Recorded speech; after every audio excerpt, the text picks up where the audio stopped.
opportunity to interview you today. Okay.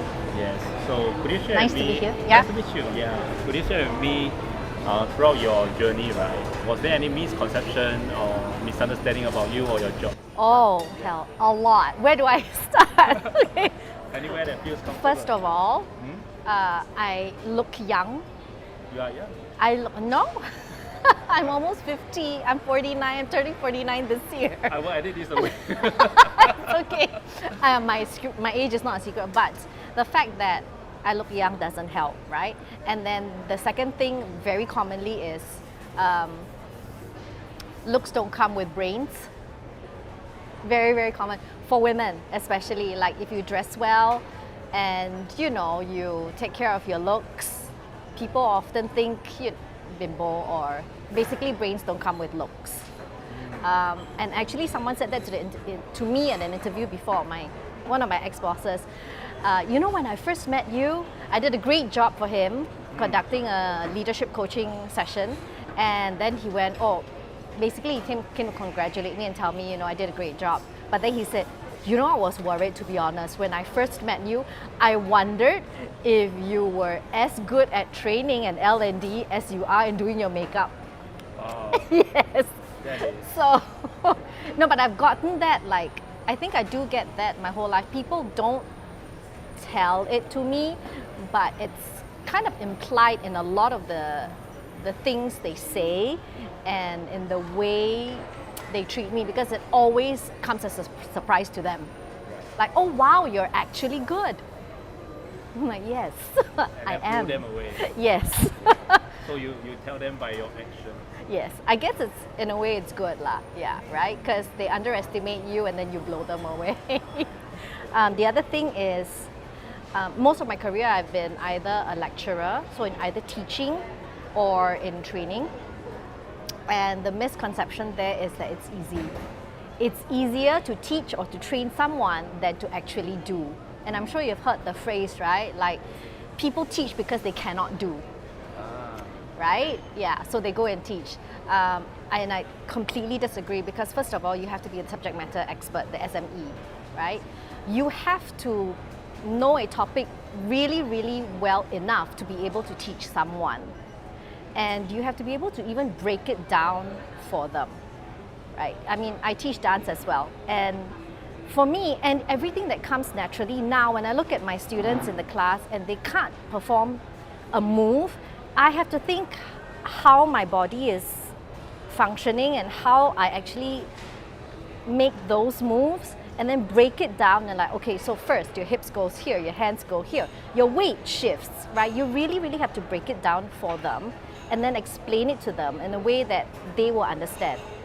And not just one way, but multiple different ways, 5, 6 different ways of teaching. So I think the biggest misconception is, that teaching or training is very easy, very senang. Wow, I see. Yeah. You mentioned about dancing and also L&D. Can you share with me more what does L&D actually stands for? And do you teach dancing? Yeah, so I do dance is I teach Tahitian dance, and I've started my own dance group, and that stemmed from a hobby, a passion of mine that basically became serious. So I started my own group, designed my own logo. I run weekly classes now, so I have a small group of dancers. L&D stands for learning and development. Yeah, the shorter term I guess would be training. So very commonly people say training. I have my own L&D consultancy. So I provide consulting, training and coaching services, specifically within the L&D, for training, learning and development. Yeah. Wow, that is so cool. Sorry. So you actually, I understand that you were previously from the corporate world, and then you step out, and then you turn it into your own course. Yeah. So correct. So how does it feel, moving from a corporate to become an entrepreneur? What was the biggest challenge? Okay.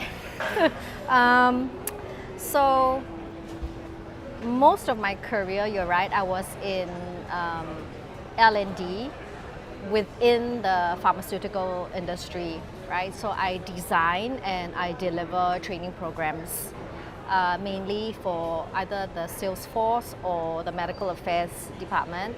And I was also in regional roles, so I trained trainers to train their teams as well. And then I was laid off. Actually, I've been laid off twice in my career. So I think at that point in time, I got kind of a bit fed up with the whole training is always seen as a expense within the company. So whenever a company is not doing well, the first to go is L&D or training department, right? Because you're not considered revenue generating. So then I decided, why not start my own thing? I was also a little tired of constantly creating programs that belongs to the company but doesn't belong to me.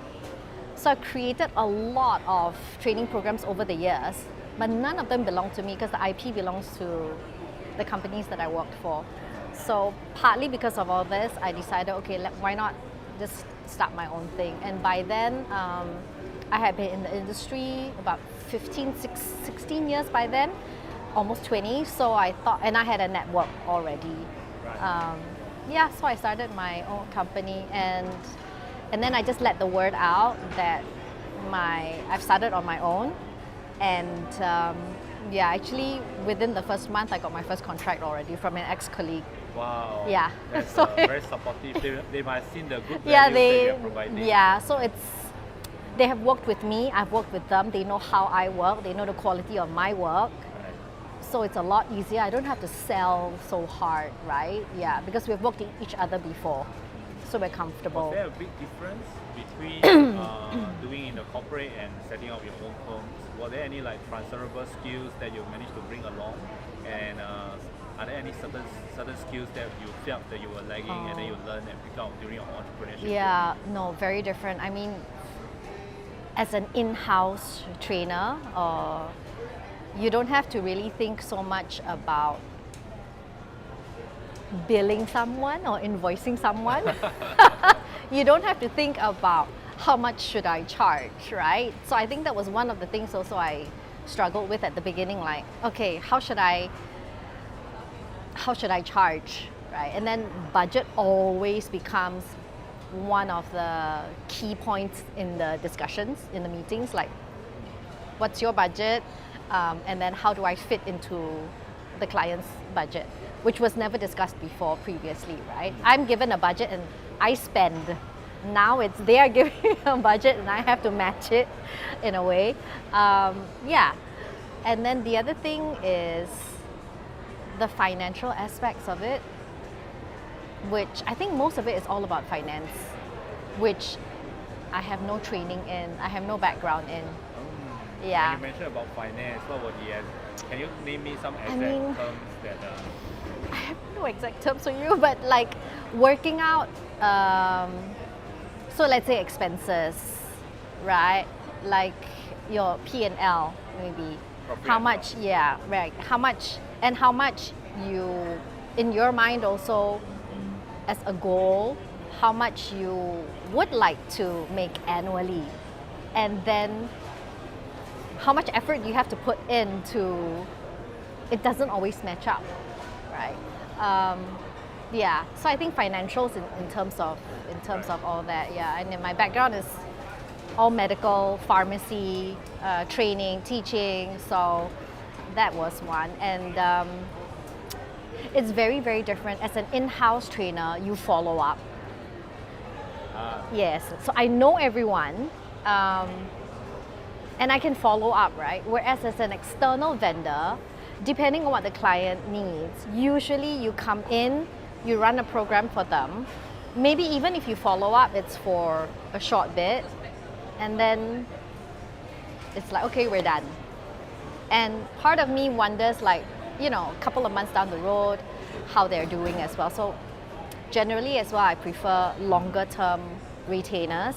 Right. So I actually follow that company, the team that I'm training for like a year, 2 years, and then you actually see them progress, because training is not just, or L&D cannot be just I come in, I give you a workshop 2 hours and magic bullet and you're all going to be brilliant salespeople after that. Doesn't work that way, right? Or you're going to be brilliant leaders after that. There has to be follow-up, and it's more holistic, and a comprehensive program is more robust.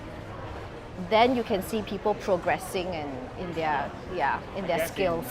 When you're in corporate, you have the corporate will actually put on the luxury of slowly training their individuals, grooming their staff all the way. Yeah, if you're in-house, I think it's a lot easier. But as an external vendor coming in, it's a little bit harder.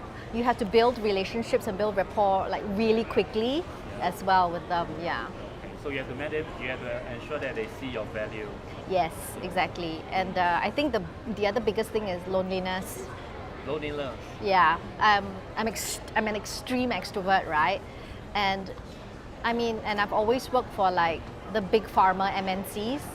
So you constantly have like brainstorming sessions, meetings, and then now suddenly it's like, it's just me. Who do I talk to and who do I brainstorm with? Yeah. So how do you handle that? Do you have mentors in your entrepreneurship journey? No, I'm still looking. If you know someone. Okay, I have been searching. So when I first started out, I approached a few friends who are like serial entrepreneurs, and they've bought and sold companies. But in my discussions with them, they don't really quite get what I do. It's hard for them because it's, first of all, in L&D and training, and then I'm within like pharmaceutical, medical device, healthcare industry, which is very niched as well and very technical. Right. Yeah. So I actually had a friend who I reached out to, and I asked him to mentor me, and he said, "I don't understand what you're talking about." So it has been hard. Yeah, it has been hard trying to find a mentor, basically. So kind of still looking. Are there similar players like yourself within your industry that does the L&D thing? That's the thing. No. Yeah. So you probably are the... So in a way, my profile is unique because I'm a pharmacist, and so my pharmacy background with my pharma background, with the training, the L&D experience, that combination is pretty unique. There are a lot of trainers, but not everyone is in pharma. There are also a lot of trainers who have been in pharma, but they're not pharmacists. They don't have a medical background. Okay. Yeah, so the medical background is actually part of the reason why I decided to stay in this niche. I mean, on top of the fact that, of course, my network is all within the niche, because having the medical background helps. I understand everything that's going on within the whole healthcare ecosystem, right? Yeah. So what types of training? Now I'm very curious. So what type of trainings do you give out for the pharmaceutical so I industry? started off. Maybe you can start with a few. Yeah. Okay. So I started off. So there are two types of training. Right. One is more the scientific training, and one is the soft skills. Okay. So the scientific training is, of course, when, let's say I'm training a sales team, right? Most often, the most highly requested for is sales team, sales force training. Right. Usually the sales people that are hired, they don't have a medical or a science background. Right. But they have to speak to doctors. They have to talk about the drugs that they are selling, right? Yeah. They have to understand the disease. So if, let's say, you are selling a drug for high blood pressure, or for diabetes, you first have to understand what's high blood pressure, right? And how people develop high blood pressure or hypertension. You have to understand WHO guidelines. There are so many guidelines. There are the various guidelines. How high blood pressure is diagnosed or how hypertension is diagnosed, and then how the doctors treat them. What are all the other drugs that are on the market that the doctor can use, and why he would choose a specific drug for this specific patient, for example. You have to know all of this as a background before you can even discuss with the doctors, right? Because the doctors are going to ask, okay, yeah, I've heard about your drug. How does it compare to this other one that I like to prescribe for my patients? Right. as the sales rep, you can't sit there and like, I'm sorry, I don't know. So you have to be able proper to. training is very important. Yes. So the scientific training covers all of that, like the human anatomy, physiology, the disease, how it's diagnosed, Right. how it's treated, clinical trials, Yes. your competitor drugs. So all the scientific information has to be there. So the sales rep has to know all that. And then of course they have to have the soft skills, right? Selling skills, communication skills, presentation skills. Do you see that as an importance, the soft skill? Yes, definitely. Yeah, because the other group that I've worked with is the medical affairs team, and in the medical affairs team, most of them are PhD holders, so they have all the scientific knowledge, and some of them know deep down because PhDs they do deep dives, right? They study a particular receptor or protein, so they know a lot. They have a lot of scientific info in their heads. They have a lot of knowledge. But then engagement, communication, and connection is where they are lacking. So right now also there are requests. Usually for the medical team, the request is for the soft skills. They don't need the scientific training anymore. Yeah, but the request usually is for the soft skills training. I see. Yeah. What Okay. is one piece of advice that you would give? Build your reputation and your network, because that will take you decades. Yeah, it will serve you for decades to come. Right. Yeah, That's a very definitely. good piece of advice. So, and then based off of that, right, building your reputation means always making sure you do a great job, right? I mean, even if, I don't know, like office politics, whatever, you get let go and you have a last project to run, you still do a great job. Yeah. So, and then of course, always doing what is right. Because I'm sure, like all of us at work, we will sometimes face with the dilemma of, don't want to go into stories, but boy, do I have stories. Ethics and integrity, I think. Ethics, integrity, doing a good job. I think these three things goes into building your reputation, yeah. And then of course your network, and it will go a long way lah. Yeah. Right. I agree with that. Yeah. Well, we know that there's a lot of students, currently university students, they are studying in the medical science schools. Some are also in engineering schools, but or business schools, but this may not be what they actually wanted to do, right? Yeah. Oh. So is there any advice that you can share with millennials that when they step out into the world that is interested in your kind of field, what is a advice that you would share with them to how they would actually carry out, and what kind of skill set they should equip themselves with? So first of all, are they doing what they love? Are they interested in it or not? I guess the millennials, if you give them advice, they won't listen also. No, I mean, like you were saying, like these who they might not be studying what they love. Yeah. So for me, right? Yeah. I was previously engineering. Okay. I have an engineering degree. Yeah. But all along, I know that I need to pivot into finance. Yeah. So I went into finance. Okay. But I don't have a mentor back then because there wasn't like internet was not so widely available. Yeah. We only have Facebook. Yeah. There is no LinkedIn. Yeah. Yes. So then my question to you was, how difficult was it for you to pivot? It was very tough. But along the way, I guess I was lucky. I met with great mentors. Yeah. My first role was in insurance in Great Eastern, and then I moved on to CIMB Securities. Okay. Then from CIMB Securities to CIMB Bank. Yeah. Then to iFast, and then a fund manager. And how did you feel when you were studying engineering? When I was studying engineering, I felt that every day was quite lively. Oh, really? Yes. You enjoyed it? I enjoyed it. I enjoyed the time with my classmates.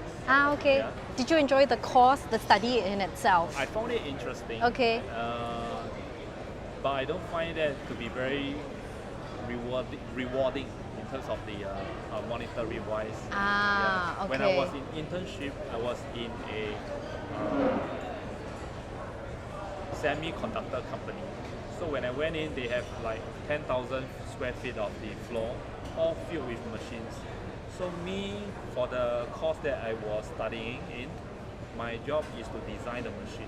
Okay. And when I saw the manager over there, he is in his 50s, and he tells me that he has been in the company for 40 years. Oh God. I was like, no, this is not going to be me. Oh, okay. So that's when you started to think about other things. Yeah, think about my future. Yeah. Yeah. So I used to be a lecturer in the Polytechnic for so I was teaching pharmaceutical science then. I think it was a total of 6 years that I was lecturing. So this is a very common phenomenon that I see. One, the students sign up for farm science studies because parents told them to. Wow. Because parents, they're not at all interested, but because their parents are the ones paying their school fees, they says, no, farm science is big, it's huge, it's the hottest sector, right? And you'll be guaranteed of a job when you leave. And so that's when they come in and they sign up for it. And of course, they're not interested, right? Some of them, they want to do business.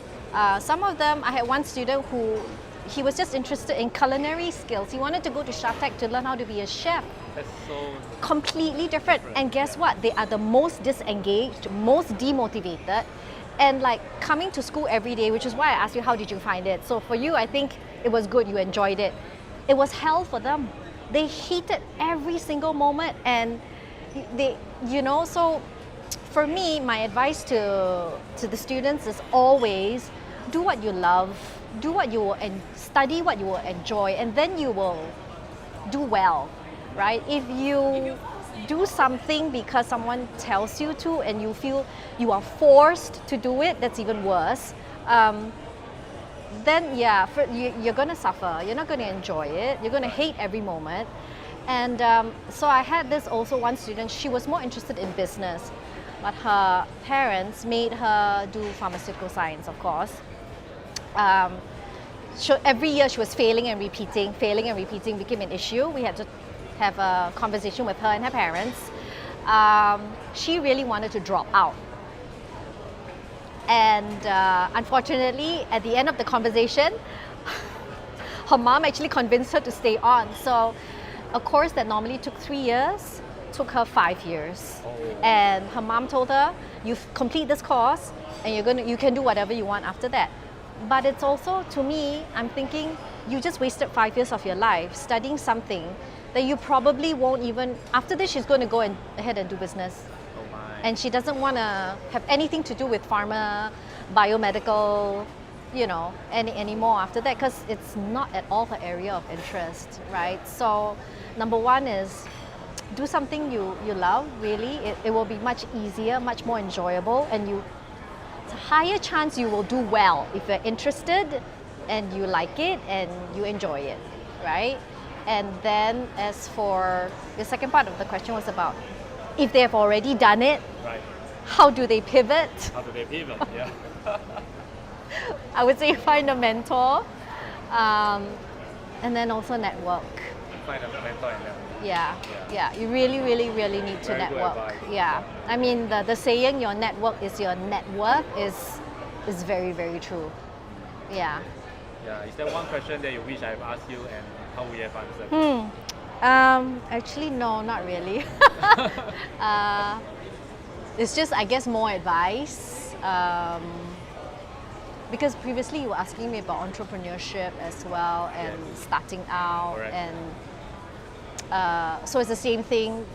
You know, it's not about, to me, I think if you already had the idea that you want to start something, it doesn't start on the day you register your company. It starts like 10 years before that, building your reputation and building your network. And then when you start, it's a lot easier. Also building a safety net. Okay. You need to have a safety net. You can't start off with zero savings, right? So, and then it becomes very risky for you, and then then it becomes risky if you have no safety net. I mean, safety net is a financial safety net. Okay, Yeah. So build your network first and Reputation slowly- as you're working, yeah. And build up your safety net before you Yeah, start your business. yeah, exactly. That's And then good advice. don't spend unnecessarily. Like a lot of people, okay, so when they start a business, very excited, I want a website. I want an office. Design the logo. What name do I write? These are. So when I started, no website. I designed my own logo. Okay. The only thing I actually spent on was printing name cards and designing the logo. Thanks to my network, I had a friend who did it for me for free. I just wanted something really clean, really simple, and I didn't want to take up a lot of her time as well. So I'm like, I gave her suggestions. Like I did up my own and I gave it to her. I'm like, can you tell me? And then she just modified it and then that's it. And then now with Canva, you can do everything on your own. Correct, with so much Yeah, AI, ChatGPT. yeah, exactly. And then also office. I started working from home when hashtag WFH was working from home was not a thing yet. Yeah. So you're in trend. Yeah, but I mean, to me also like, why would I pay for an office address just to look good Yes. and then pay rental and bleed money every month when I don't have revenue yet? Right. And I have to force myself to get up and go to office every morning.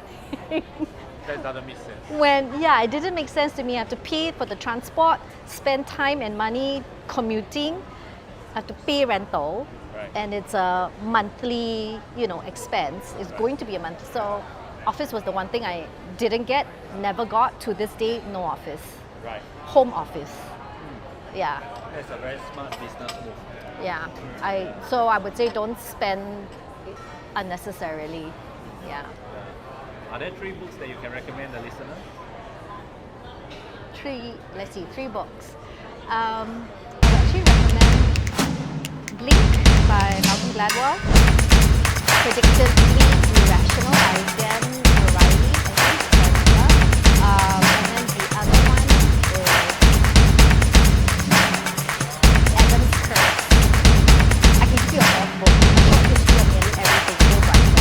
I love it. Thank you very much for your time today. Thank you for the opportunity to interview you. You're welcome.